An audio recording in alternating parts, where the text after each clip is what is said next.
Okay guys, nandito tayo sa isang pasyalan dito sa San Manuel, Asinan. So kaya Asinan, Alfonso Liste, Ifugao, boundary po kasi guys.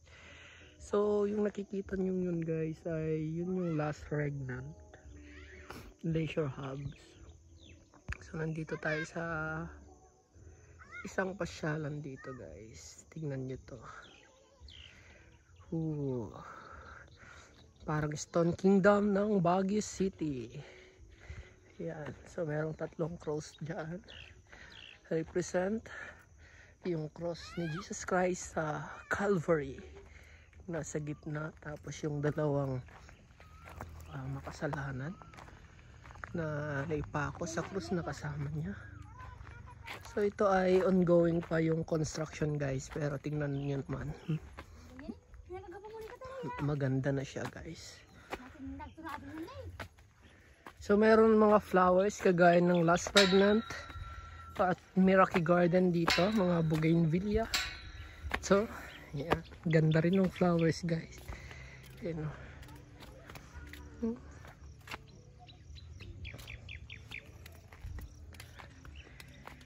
flowers. This is the view. Blanco pa lang yan guys. Pero tingnan naman, pinapatad na sa meaning meron silang plano para sa mga vacant space na yan. Pati rin dito guys, vacant pa rin. Pero tingnan nyo naman oh. Look how beautiful is it. Yan. So, punta tayo doon sa pinakataas. Doon sa may pinaka-cross.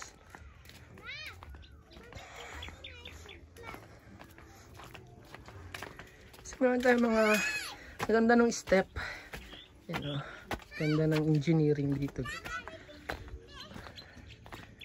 Architectural design. Parang Stone Kingdom. This is the level.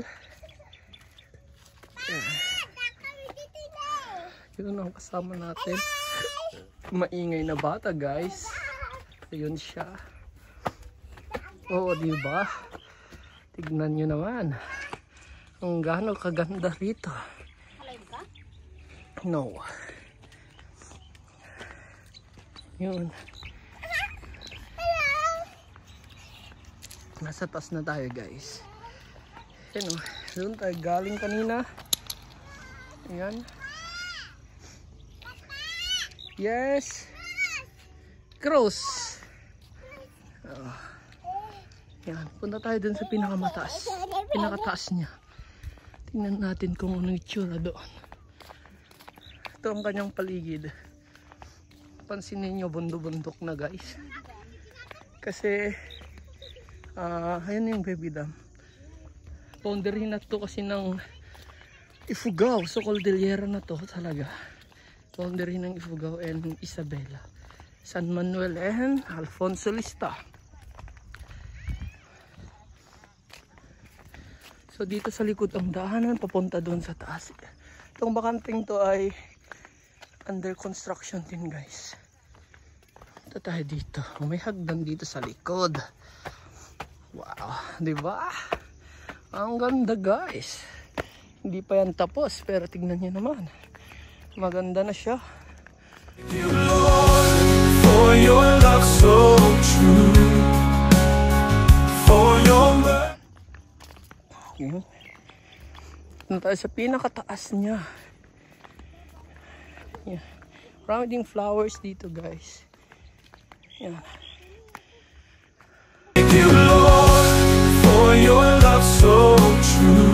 So bali guys, for your love dito ay 20 pesos. Bago ka pumasok doon sa may kubong yun, you need to pay 20 pesos each. Pero wala yung tagabantay.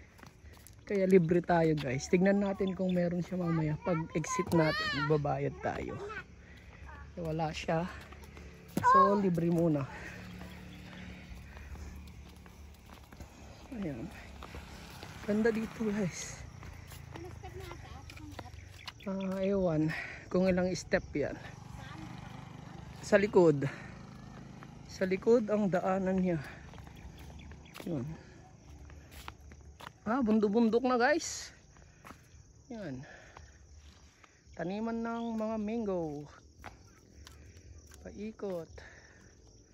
Yun na po ang last regnant, yung may ilaw-ilaw na yon. Yan. Diba? Super ganda dito.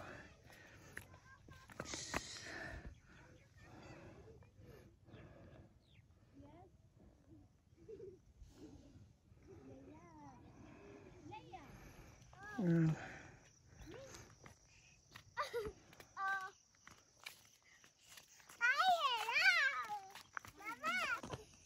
So, ito guys, ang ating napuntahan, di ba? Ang ganda. Is it beautiful, guys? Look. We have 3 crows here. Yan.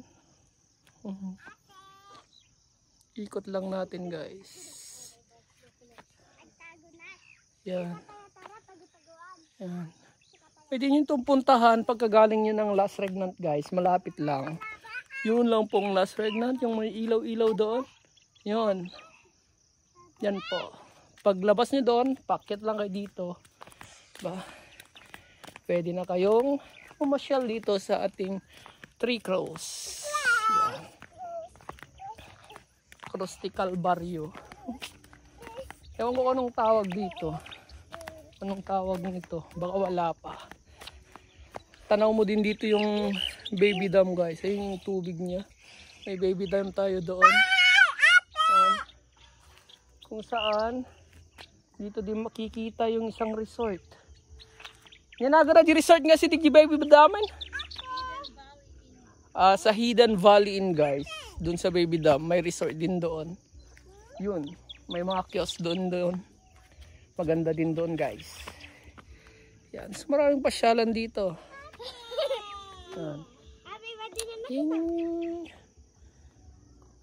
Okay, let's go. Hanggang susunod.